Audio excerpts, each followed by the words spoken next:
Falando da questão dos tributos, Ciro, você tem criticado muito a reforma tributária que foi aprovada, né?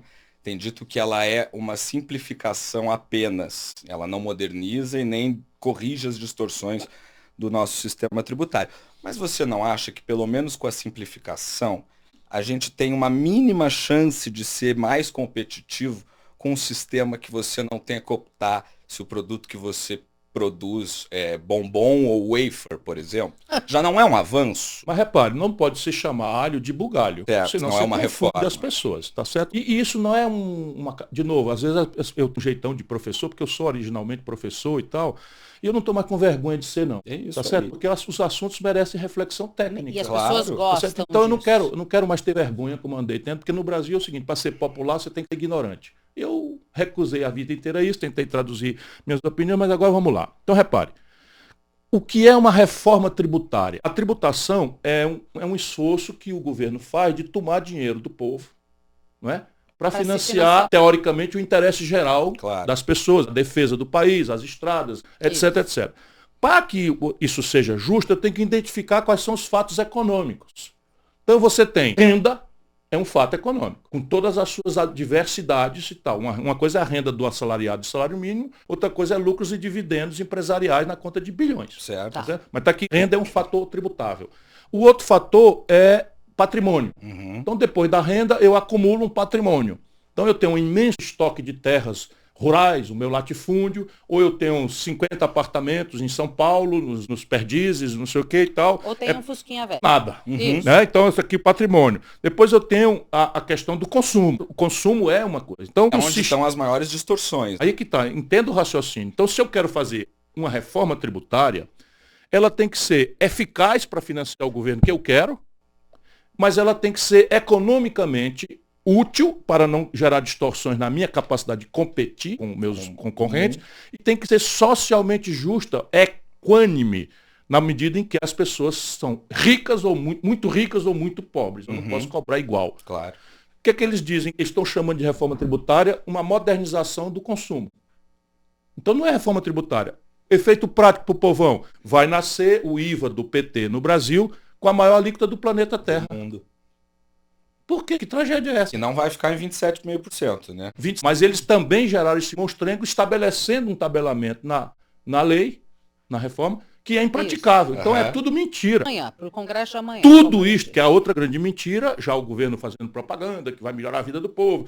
Picas, tá certo? Porque ela entra em vigor em 2026 e gradualmente ela só se estabelecerá em 2033. O passo vai ser, sabe o que? Assim, no mundo inteiro só tem um, nasce dois no Brasil. Vão simultaneamente coexistir com os 5 que existem hoje. Então vão criar 2 impostos novos, mantendo os 5 antigos. Então atenção, atenção, empresariado brasileiro. Largue de ser bobos.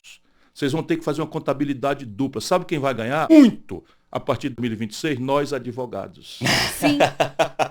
Atenção judiciário, Sobretudo os pode tributaristas. contratar hora extra, porque o pau vai cantar nesse país, você não tem ideia da esculhambação que vai ser Vai hoje. trabalho.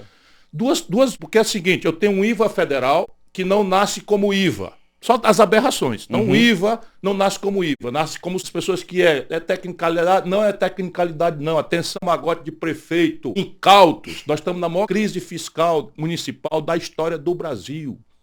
80% dos municípios do Ceará, por exemplo, estão ilíquidos. E isso é só representativo do resto do Brasil todinho. Porque o governo manda piso disso, piso daquilo, e a receita cai. Então, está tudo ilíquido, tá certo? Então, repare, o IBE, o C divide com estados e municípios, quando é I, imposto. Quando é C, contribuição, o governo arrecada e não dele. reparte com estados e municípios.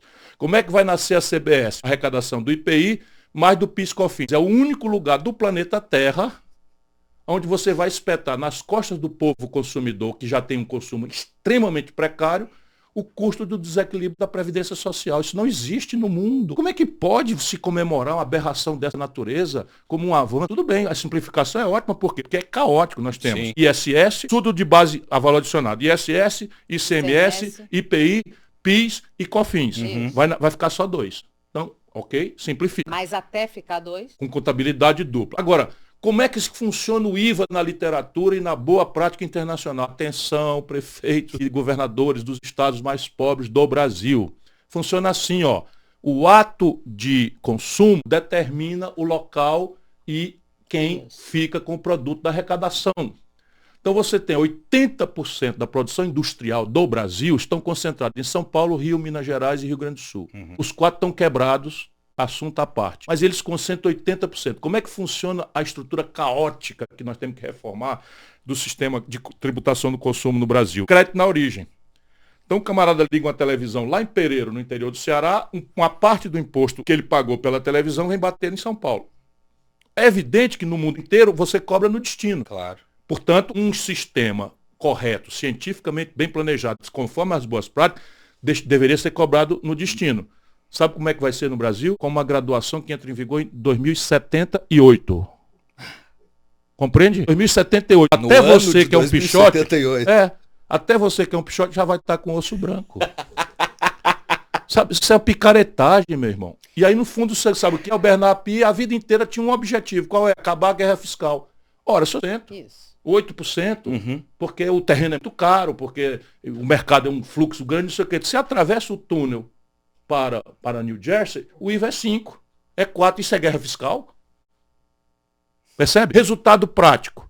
80% da produção industrial concentrada em 4 estados, 20% resta para todos os outros.